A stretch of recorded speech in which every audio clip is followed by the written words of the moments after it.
भिवानी के लोग उस वक्त शोक रह गए जब लोगों ने सुना कि वृंदावन में हुए हादसे में भिवानी की एक महिला आशा मीठा भी शामिल थी।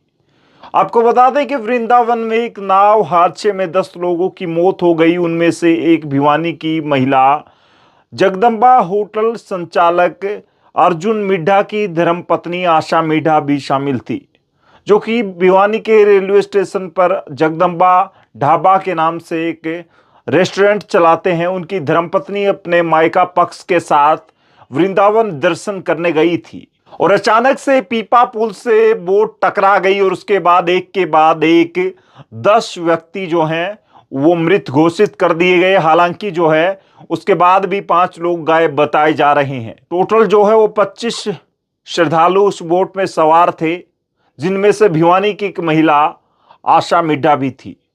उसके बाद फिलहाल आप सुनिए फैमिली का क्या कुछ कहना है। दुखों में डूबा ये परिवार मीडिया के सामने आया, तो सुनिए क्या बताया। मेरी माता श्री आशा रानी वो वृंदावन गए हुए थे और वृंदावन बांके बिहारी मंदिर जी में दर्शन करने के लिए।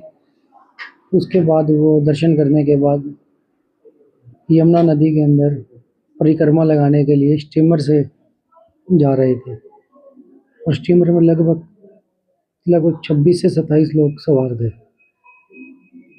जिससे स्टीमर पुल से जा टकराया और नाव पलट गई।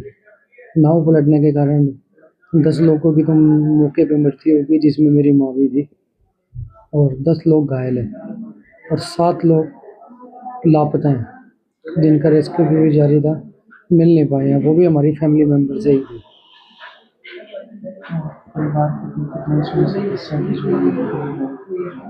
वैसे तो देखो ये ग्रुप बस गई थी, परिवार के ही थे सभी लोग, मरने वाले भी, घायल भी और मिसिंग ये सभी एक ही परिवार से ही थे। कोई पड़ोस से है, कोई समाज से है, कोई रिश्तेदार है, तो सभी लोग मिलकर ही बस कर लेकर गए थे। अभी क्या मांग करते हैं पूरे मामले को लेकर? एक तो सबसे बड़ी तो बात ये बताना चाहूँगा कि जब ये स्टीमर पर श्रद्धालु चढ़ाए गए, उस टाइम ना तो इनके पास कोई लाइफ जैकेट थी। लाइफ जैकेट अगर होती और नाव पलट जाती तो हो सकता है मेरी माँ आज मेरे साथ खड़ी होती। और सरकार से हम यही मांग करेंगे कि इसकी न्यायिक जांच करवाई जाए, जिसके कारण आगे जाने वाले श्रद्धालुओं को वहाँ जान माल की नुकसान नहीं होना चाहिए। आज कितने बजे जो है अंतिम संस्कार ये अंतिम संस्कार भिवानी में किया उनका और तकरीबन 11 बजे। आशा रानी मेरी भाभी है, मेरा नाम अनिल है। कितने साल की थी वो यही 55-56 साल की होंगी।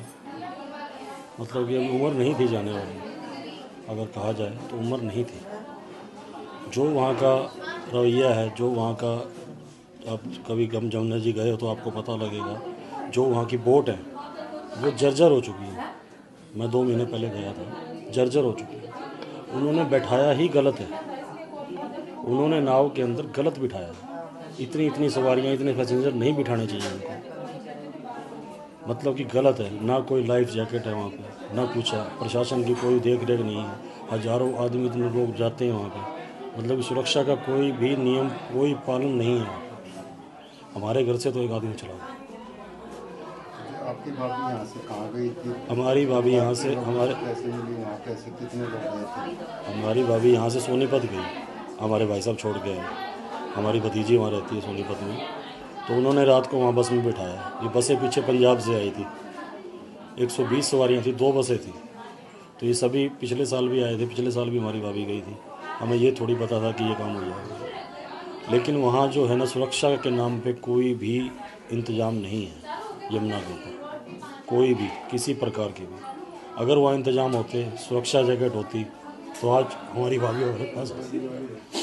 क्या मांग करते हैं सरकार से, प्रशासन से, ताकि आगे ऐसा हम तो ये चाहते हैं हमारे साथ जो हुआ किसी और के साथ ना हो, बस ये गुजारिश करते हैं। क्या प्रबंध कर सकते हैं सरकार या वहाँ के मैनेजमेंट? मैं तो रात को डीजीपी साहब से ही मिला था वहाँ से।